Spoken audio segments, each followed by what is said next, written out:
Hey, this is Cameron. Welcome back to the Busy Gardener channel. Today we're going to touch briefly on why you should put your mulch down in order to get rid of these kinds of crazy weeds.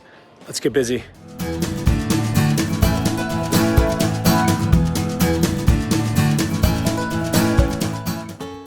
As you guys know, mulch is a super important part of an orchard. Having that mulch layer down does many things for your soil, for your orchard, for your trees, and for your plants. Some of those things include keeping the soil temperature consistent. It retains water, it keeps water or the soil moist underneath the mulch layer. When you've got a good 2 to 4 to 6 inch mulch layer or even bigger, it also, as that mulch decomposes, all of that nice organic material goes down into the soil. And especially if you have poor soil like we really do have up here in the orchard, it goes down and does a lot to help remedy that with all that organic material.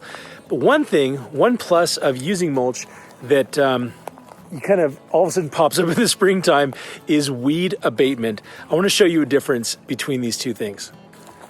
All right, so springtime, we come out here, right, Evan, and we see that there are a bunch of weeds, and so I'll come through and either spray those weeds, or we'll come through and we'll just pick them up with like a little hand tool. And this is an area where everything got mulched. Now, you remember we had that that huge mulch pile over here? It was about this tall. Kept riding down. You were using it as a big ramp to ride your stuff down. It was like the size of a car parked out here. Like well, two, maybe 1.5. Big ones, a big car. And so it was so much work to spread that. We finally, when we had our eucalyptus trees taken down, we had them come and just spread that mulch for us. And they did a good job. And you see that it has done a lot to keep weeds at bay. I mean, there's some areas up here where you could tell that it didn't, there's some more weeds in some areas where we're going to really have to come in and pay attention.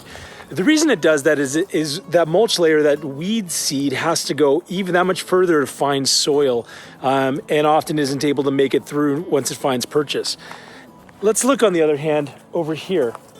When they came and spread the mulch, they totally neglected this half of the orchard. I don't know, they saw kind of an older mulch layer there. They may have thought they didn't need to spread it there or whatever happened, but they didn't do it. And you see what a difference. Look at it. It's full of weeds, full of grass, full of everything except for bark dust. You can't, or bark, chips. You can't even see anything. So if this isn't proof enough why you should mulch, just the hassle of us now having to come through here and weed all of this stuff, I'm going to have to come through here, use more spray than I like to do. It's going to have to be more broadcast than it is just being put down. Somebody had commented a little while ago about even the idea of using like construction paper, using that stuff that they use on siding to come through, just lay it down on top of the weeds and then put mulch on top of it to smother. All of those things are way more involved than I want it to be. So if you're using mulch, make sure you mulch the whole thing. Nice, the fatter the mulch layer, the better it's going to be for you. So if you can do 4, 6 is even better inches, be sure to do that.